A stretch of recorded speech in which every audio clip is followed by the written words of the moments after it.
Notes ही तुम्हारे सच्चे दोस्त है। नोट्स और दोस्त में जिस दिन तुमने फर्क समझ लिया ना, ठीक है, तो तुम्हारे सच्चे दोस्त कौन है?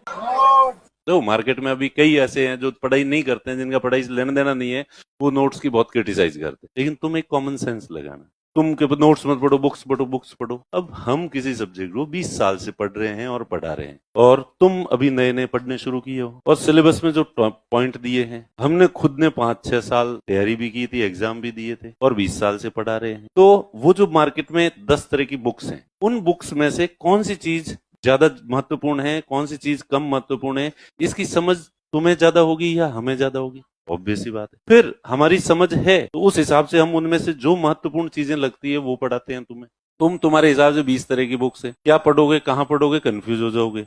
वैसे तो हम जो पढ़ाएंगे उसमें से आएंगे ज्यादातर क्वेश्चन, सारे तो कभी नहीं आते। लेकिन एक बात निश्चिंत रहना, तुम अगर तुम्हें कोई सवाल नहीं आ रहा है तो फिर निश्चिंत रहो। स्प्रिंग बोर्ड के स्टूडेंट ने अगर उसने सारे नोट्स पढ़ रखे हैं, और जनरल अवेयरनेस नोट्स के साथ हम कई बातें ऐसे बताते हैं, क्योंकि सारी बातें लिखवाई नहीं जा सकती, तो स्प्रिंग बोर्ड के स्टूडेंट को और पढ़ने वाले सिंसियर स्टूडेंट को अगर कोई क्वेश्चन नहीं आ रहा है, तो आप समझ लो फिर वो आरएस का एग्जाम देने वाले किसी दूसरे स्टूडेंट को भी नहीं आ रहा है, इसलिए तुमसे कोई आगे नहीं निकल रहा। इसलिए सबसे पहले पूरी फेथ और विश्वास रखें, नोट्स ये पढ़ें। इसके बाद आपकी क्षमता है कि आप एक्स्ट्रा पढ़ सकते हैं तो जरूर पढ़ें। हम कभी मना नहीं करते कि आपको यही पढ़ना है ना, जितना पढ़ोगे उतना ही कम है। जनरल स्टडी चीज ही ऐसी हो। और आप में से ऐसे कितने बच्चे हैं जो ये कहे कि साहब अभी तक इतने महीनों में जो स्प्रिंग बोर्ड में पढ़ाया है सारे नोट्स मुझे याद है? चलो हाथ खड़ा करो, देखें।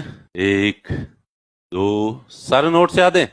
3 लोग हैं बस, देखो पूरी क्लास में। तो ये देख लो, ये स्थिति है। तो इसलिए सबसे बड़ी चीज है कि जो पढ़ाया है वो भी तुमसे याद नहीं हो।